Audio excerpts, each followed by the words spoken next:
हमारा भारत पिछले 10 सालों से काफी तेजी से ग्रो कर रहा है और धीरे धीरे हम भी दुनिया की सुपर पावर्स में आते जा रहे हैं। इसी सिलसिले को मेंटेन करते हुए भारत के वैज्ञानिक भारत को अंतरिक्ष में भी एक सुपर पावर बनाना चाहते हैं, जिसके लिए समय समय पर नए नए स्पेसक्राफ्ट अंतरिक्ष में लॉन्च किए जाते हैं। ऐसा ही एक स्पेसक्राफ्ट 2019 में लॉन्च किया गया था, जिसने पूरी दुनिया की नजरें अपने ऊपर टिकाए रखी थी। अब तक शायद आप समझ चुके होंगे कि मैं किसी स्पेसक्राफ्ट की बात कर रहा हूँ। चंद्रयान 2 को 2019 में भारत की space agency Indian space research organisation द्वारा चांद पर लॉन्च किया गया था। इस स्पेसक्राफ्ट का मुख्य मकसद था चांद की सतह पर जाकर एक सॉफ्ट लैंडिंग करना, जो अभी तक मात्र दुनिया के 3 देशों ने की है। वह 3 देश हैं, चाइना, रशिया और अमेरिका। लेकिन सॉफ्टवेयर में कुछ दिक्कत आने की वजह से 2019 का चंद्रयान मिशन फेल हो जाता है और हमें देश और दुनिया भर से लोगों का दुख देखने को मिलता है, जैसे कि आप इस वीडियो क्लिप में देख सकते हैं। इसरो के हेड के सिवन कैसे प्रधानमंत्री मोदी से गले लगकर चंद्रयान मिशन फेल होने पर इमोशनल हो गए थे। इससे पता चलता है कि स्पेसक्राफ्ट चांद तक भेजना और वहां पर सॉफ्ट लैंड कराना कितना जरूरी है। लेकिन 2019 की उस असफलता के बाद भी भारत ने हार नहीं मानी और 2023 में हम फिर से एक और चंद्रयान को लॉन्च करने की तैयारी में हैं। स्पेसक्राफ्ट का नाम होगा चंद्रयान 3 और यह चंद्रयान स्पेसक्राफ्ट सीरीज का 3रा मिशन होगा। इसका भी मुख्य मकसद चांद पर सॉफ्ट लैंडिंग करना है और इसी के बारे में हम आज के वीडियो में चर्चा करने वाले हैं। ये वीडियो बहुत ही ज्यादा इंटरेस्टिंग होने वाला है, इसलिए इसे अंत तक जरूर देखिएगा। आप देख रहे हैं फ्यूचर साइंस यूट्यूब चैनल। चांद पर सॉफ्ट लैंडिंग करना किसी भी देश के लिए एक बहुत ही इंपॉर्टेंट स्पेस मिशन होता है। ऐसा इसलिए है क्योंकि चांद हमारी पृथ्वी से काफी ज्यादा नजदीक मौजूद स्पेस बॉडी है और अगर हम यहाँ पर सॉफ्ट लैंडिंग की प्रैक्टिस करके उसे अच्छे से करना सीख जाते हैं तो किसी दूसरे ग्रह पर जाना और वहाँ पर सॉफ्ट लैंडिंग करना बड़ा आसान हो जाता है। कुछ ही दशकों में हम मंगल ग्रह पर भी इंसानों को भेजने वाले हैं और वहाँ पर सॉफ्ट लैंडिंग करना हमारी चाहत नहीं बल्कि हमारी जरूरत होगी। ऐसे में मैं इसलिए कह रहा हूँ क्योंकि जिन स्पेसक्राफ्ट को मंगल ग्रह पर भेजा जाएगा उनमें इंसान भी बैठे होंगे, इसलिए सॉफ्ट लैंडिंग में छोटी सी भी गलती उन सभी इंसानों की मौत का कारण बन सकती है। यही कारण है कि भारत इस सॉफ्ट लैंडिंग की कला को अच्छे से सीखना चाहता है ताकि वह भविष्य में और भी जरूरी स्पेस मिशन को परफॉर्म कर पाए। चांद पर या फिर किसी भी और स्पेस ऑब्जेक्ट पर सॉफ्ट लैंडिंग करना कोई आसान काम नहीं है। जैसा कि मैंने आपको पहले भी बताया था कि आज तक सिर्फ 3 देश चांद पर सॉफ्ट लैंडिंग सक्सेसफुली कर पाए हैं और वो 3 देश हैं अमेरिका, चाइना और रशिया। हालांकि चांद पर सॉफ्ट लैंडिंग करने का प्रयास बहुत सारे देशों ने किया है, लेकिन ये सभी पूरी तरीके से फेल हो गए। आपको जानकर हैरानी होगी कि 2019 में चंद्रयान 2 मिशन के फेल होने के कुछ महीने बाद ही इजराइल ने चांद पर सॉफ्ट लैंडिंग करने की कोशिश की थी। बिल्कुल भारत की तरह ही उनके भी सॉफ्टवेयर में कुछ दिक्कत आने की वजह से ये मिशन फेल हो गया और वह सॉफ्ट लैंडिंग की इस रेस से बाहर हो गए।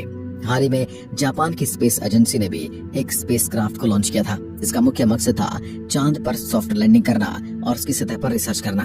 पहले फेल हो चुके बाकी सभी मिशन की तरह ही ये मिशन भी सॉफ्टवेयर में दिक्कत आने की वजह से फेल हो गया। इससे ये बात तो समझ में आती है कि चांद पर सॉफ्ट लैंडिंग करना कोई आसान काम नहीं। भारत द्वारा लॉन्च किए गए चंद्रयान 2 मिशन में सॉफ्टवेयर ग्लिच तब हुआ था जब विक्रम लैंडर सतह से मात्र 2.1 किलोमीटर की ऊंचाई पर था। अगर उस समय भारत चांद पर लैंड कर जाता तो यह चौथा ऐसा देश बन जाता जिसने इस कठिन मिशन को आसानी से पूरा कर लिया होता। जुलाई 2023 में इसरो चंद्रयान 3 को लॉन्च करने की प्लानिंग कर रहा है और इस बार का वैज्ञानिकों का मुख्य मकसद है चांद पर एक लैंडर और एक रोवर को उतारना। अगर आपको नहीं पता तो बता दो कि लैंडर स्पेसक्राफ्ट का वो हिस्सा होता है जो किसी भी ग्रह की सतह पर जाकर लैंड होता है। इसके अंदर ही रोवर मौजूद होता है जो इसके लैंड होने के बाद बाहर आ जाता है और ग्रह की सतह पर घूम घूम कर रिसर्च करता है और तस्वीरें खींचता है। भारत के लिए चंद्रयान 3 मिशन और भी ज्यादा कठिन इसलिए है क्योंकि हम चांद के साउथ पोल पर लैंड करना चाहते हैं। हम पृथ्वी से चांद की मात्र एक ही साइड को देख पाते हैं और ऐसा इसलिए है क्योंकि चांद की रिवोल्यूशन स्पीड और पृथ्वी की रोटेशन स्पीड बिल्कुल बराबर है। इसका आसान भाषा में मतलब ये हुआ कि चांद जिस रफ्तार से पृथ्वी का चक्कर लगाता है, पृथ्वी उसी सेम रफ्तार से अपनी धुरी पर घूमती है, जिस वजह से चांद की दूसरी साइड हमारे सामने कभी आ ही नहीं पाती। चांद का साउथ पोल भी पृथ्वी से देखा नहीं जा सकता है और वहाँ पर सिग्नल को भेजने में भी काफी सारी दिक्कतों का सामना करना पड़ता है। ऐसे में वैज्ञानिकों को चंद्रयान 3 से कांटेक्ट करने के लिए रिले सैटेलाइट्स का इस्तेमाल करना पड़ेगा, जो सिग्नल को एक जगह से दूसरी जगह तक भेजने का काम करती है। वैज्ञानिक पृथ्वी से जो भी सिग्नल चंद्रयान के लिए भेजेंगे वो सबसे पहले इस सैटेलाइट के पास जाएगा। जैसे यह सैटेलाइट सिग्नल को रिसीव करेगा, ये उसे चंद्रयान 3 तक भेज देगा। कुछ ऐसा ही चंद्रयान 3 से आने वाले सिग्नल के साथ भी होगा। ये प्रोसेस डायरेक्ट कांटेक्ट करने के मुकाबले काफी लंबा हो जाता है। इस वजह से वैज्ञानिकों को रियल टाइम डेटा नहीं मिल पाता।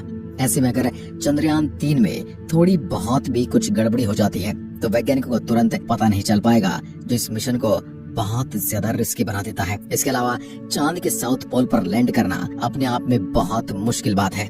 ऐसा इसलिए है क्योंकि चांद के साउथ पोल को अभी तक इतना ज्यादा एक्सप्लोर नहीं किया गया है और ऐसा माना जाता है कि वहाँ पर बहुत सारे गड्ढे और चट्टानें मौजूद हैं। अगर चंद्रयान 3 के लैंड होते समय ऐसी कोई भी चट्टान इससे टकरा जाती है तो मिशन का फेल होना ऑलमोस्ट निश्चित हो जाता है। अब शायद आपके दिमाग में भी ये सवाल आ सकता है, अगर साउथ पोल पर लैंड करना इतना ज्यादा मुश्किल है तो वैज्ञानिक बार बार वहीं पर मिशन क्यों करना चाहते हैं? चंद्रयान 1 ने 2008 में पानी की खोज चांद के साउथ पोल में ही की थी और वैज्ञानिक ऐसा मानते हैं कि वहाँ पर उन्हें और भी बहुत सारी इम्पोर्टेंट चीजें मिल सकती हैं। भारत ही वो पहला देश है जिसने बताया था कि चांद के साउथ पोल पर पानी मौजूद है और इस बात को नासा के रिकॉन्सेंस ऑर्बिटर ने बाद में कंफर्म भी किया था। लेकिन बताते हैं कि चांद के साउथ पोल पर सूर्य की ज्यादा रोशनी और रेडिएशन नहीं पड़ती, इस वजह से वहाँ पर मौजूद पानी अभी तक सही सलामत मौजूद है। अगर वहाँ पर और भी ज्यादा रिसर्च की जाती है तो शायद वैज्ञानिकों को जीवन भी देखने को मिल सकता है। अगर हमें चांद पर मौजूद इस बर्फ में छोटे छोटे बैक्टीरिया भी मिल जाते हैं तो यह एक बहुत बड़ी उपलब्धि होगी। इसके बाद भारत को भी एक इम्पोर्टेंट स्पेस मिशन कंसीडर किया जाने लगेगा। ऐसा इसलिए है क्योंकि ये पहली बार होगा जब इंसानों ने पृथ्वी के अलावा किसी और स्पेस ऑब्जेक्ट पर जीवन की खोज की होगी। चांद के साउथ पोल पर लैंड करना इसलिए भी इम्पोर्टेंट है क्योंकि अब हर देश चांद पर कॉलोनी बनाने की प्लानिंग कर रहा है। यह करने के लिए चांद पर साउथ पोल ही एक परफेक्ट जगह है क्योंकि वहाँ पर सूर्य की रेडिएशन नहीं पड़ती, जिस वजह से किसी भी इंस्ट्रूमेंट के खराब होने और किसी भी एस्ट्रोनॉट के कैंसर होने के चांसेस ऑलमोस्ट 0 हो जाते हैं। ऐसे में अगर हमारा भारत चांद के साउथ पोल पर लैंड करके वहाँ के ज्यादा से ज्यादा इन्फॉर्मेशन को कलेक्ट कर लेता है तो इसके पास बाकी देशों के मुकाबले एक बहुत बड़ा एडवांटेज होगा।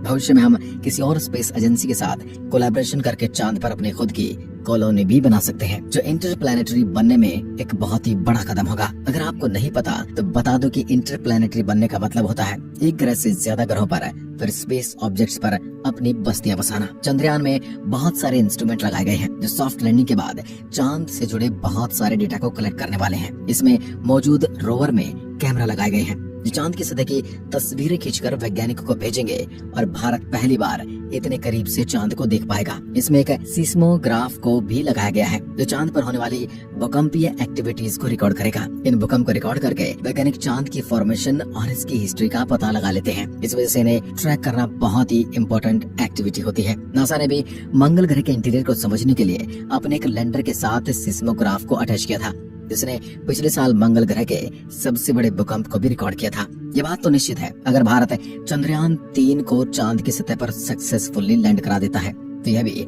स्पेस के कुछ सबसे पावरफुल देशों में गिना जाने लगेगा। सिर्फ इतना ही नहीं, इसकी वजह से भविष्य में होने वाले मिशन भी भारत के लिए आसान हो जाएंगे, जिससे हम बहुत तेजी से स्पेस टेक्नोलॉजी में आगे बढ़ते चले जाएंगे। वैसे आपको क्या लगता है कि चंद्रयान 3 मिशन सक्सेसफुल हो पाएगा या नहीं? हमें कमेंट में लिखकर जरूर बताएं। आज के वीडियो के लिए बस इतना ही। धन्यवाद।